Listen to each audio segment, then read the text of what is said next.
आपकी खूबसूरती का भी यही राज है? ऑफ कोर्स ये सारे तरीके अपने ऊपर ही करती रहती है या लोगों को भी कुछ बताती है? अपने ऊपर तो हर चीज़ आजमा नहीं सकते, बट मेरा ये बहुत स्ट्रांगली बिलीव है कि you need to be alive, yes you need to be happy yes. And enjoy the moment. Physical activity से ज्यादा मतलब वो कोई एक्टिविटी नहीं रह गई है, वो बस सेल फोन और पैड्स, ये एक्टिविटी उंगलियां चलती हैं, बच्चे नहीं चलते हैं, उनको बोलो कि किसी स्पोर्ट्स में आप जो है वो ले लो, Exactly. लेकिन नहीं कौन बात- करेगा, नहीं कौन करते हैं। कोई एक ऐसा पेशेंट आया कि जिसको मतलब हैंडल करना मुश्किल हुआ? जो कंटिन्यूसली बोल रहा होता है, और जब मैं कह रही थी you are not suppose to talk, मेरे हाथ में लेदर है, मैंने ग्लासेस लगाई उसने ग्लासेस लगाया, मुंह खोला, पर मेरी बात तो सुनो।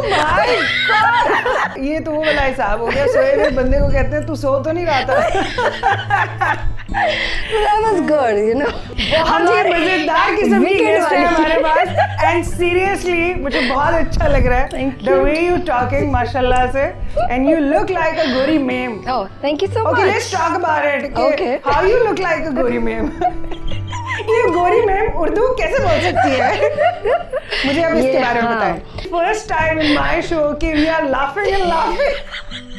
Laughter is a very good I therapy. know it's therapy, but ये टाइम नहीं था थेरेपी का ना। Maybe मैंने आपको सेशन दे दिया. That's really true.